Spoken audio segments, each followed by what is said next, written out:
Are you excited? You think that there's about a stimulus coming, is what you think? I'm not excited. I think people are trying to find reasons to be excited, and they hear the stimulus, and oh, what does China have in store for us in 2019? Are they going to save markets with a big stimulus?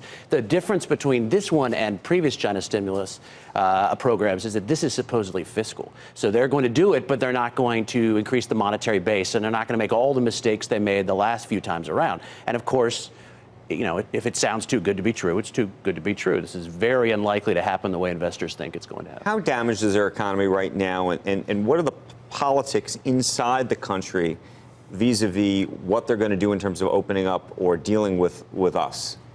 The economy's not good right now. I mean, we had flash data come out about 2.5 weeks ago. And you believe those numbers, though? We believe our numbers. And so, you know, look, the numbers they're releasing are good. The numbers we're releasing are much worse.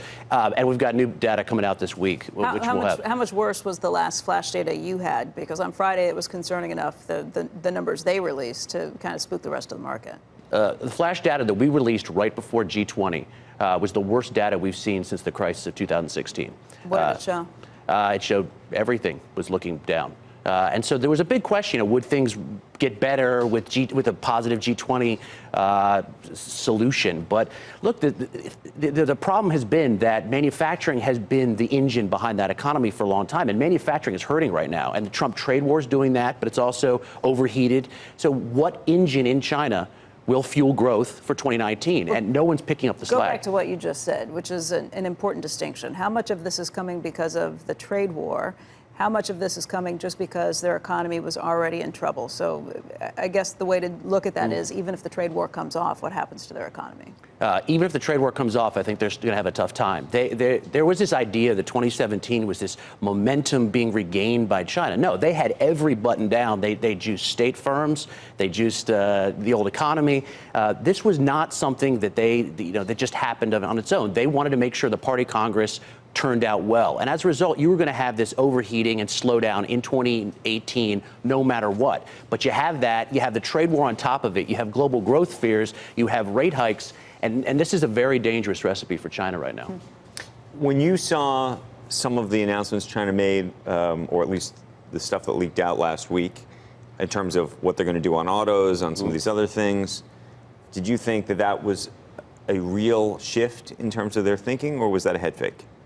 No, look, these are baby moves. So do they mean anything? Not in the grand scheme of things. They're a nice movement towards some sort of solution that President Trump wants. But look, this is not restructuring of the economy. There's nothing that can be done in these 90 days that's going to change the landscape for Chinese firms or for the U.S.-China relationship. So the question is, can they do enough of these head fakes to get President Trump to say yes to a deal in 90 days? I think the answer is they could get a deal. I think that 2020 is going to be a resumption of the trade war no matter what. And so I think this landscape is laid out for us. Unless President Trump changes his mind, I think we see this going in one direction and then flipping quite dramatically by 2020. And why do you say it flips again?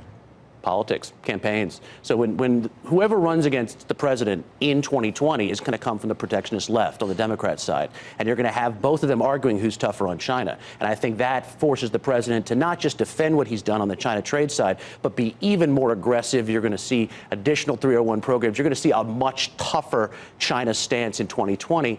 I don't think that there's any way to get around that at this point. That's interesting that you think that's is that a very progressive left position, or do you see that even some in the middle are going to take that? I think that is a pan-U.S. politics position at this point. I think that the only thing that people in D.C. can agree on right now is that China is dangerous, and the question is, how dangerous are they, and what tools do you use in order to push back? But I think there's very little disagreement on the fact that we have to have a tougher stance on China, and that's going to be reflected in the 2020 campaign season. Do you agree with that?